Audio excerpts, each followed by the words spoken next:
travailler d'abord sur la partie haute du corps pour un alignement. Vous pouvez travailler ça dans toutes les positions assises de la vie courante. C'est hyper important de maîtriser ça. Vous allez mieux comprendre comment placer correctement votre colonne vertébrale par rapport au bassin. Il ne faut pas oublier que c'est le bassin par son axe ici de rotation qui va vous permettre de placer la colonne vertébrale tout au long de la mise en posture à la dresse.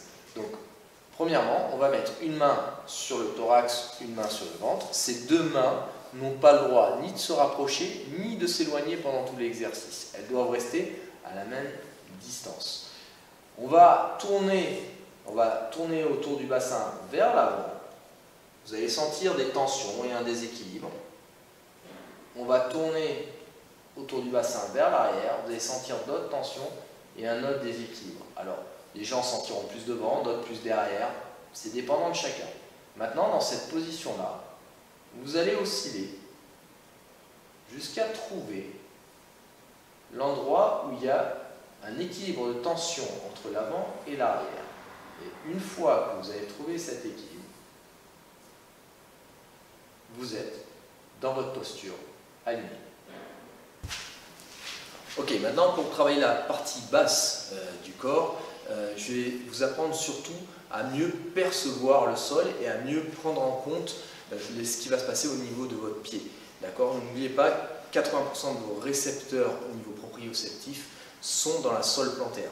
Donc, comme on utilise des chaussures classiques, notre pied est bien amorti à l'intérieur, il dort entre guillemets à l'intérieur et les capteurs dorment dans nos chaussures. Donc il va falloir que l'on réveille cette sole plantaire. Pour réveiller cette sole plantaire, j'ai deux petits outils. Soit nous on utilise ce qu'on appelle les mini foam rollers, qui sont des espèces de petits rouleaux comme ça, soit vous pouvez utiliser tout simplement une balle de golf. Vous enlevez votre chaussure, vous pouvez garder votre chaussette, vous allez prendre votre mini foam roller et à partir de là, vous allez devoir rouler tout doucement, donc ce n'est pas une question de vitesse, sous toute la plante du pied, en passant le pied et à la fois ouvert un petit peu vers l'extérieur et ouvert un petit peu vers l'intérieur. Vous allez mobiliser toute la structure du pied. N'oubliez pas, dans votre pied, il y a plusieurs os, il y a plein de tendons, il y a plein de muscles. Donc le fait de réveiller ces zones-là vous permet de mieux percevoir ce qui va se passer au sol. Si vous n'avez pas de mini foam roller, vous pouvez le faire avec une balle de golf de manière lente. Vous faites à peu près une dizaine d'allers-retours environ. Vous faites ça sur le pied droit et le pied gauche.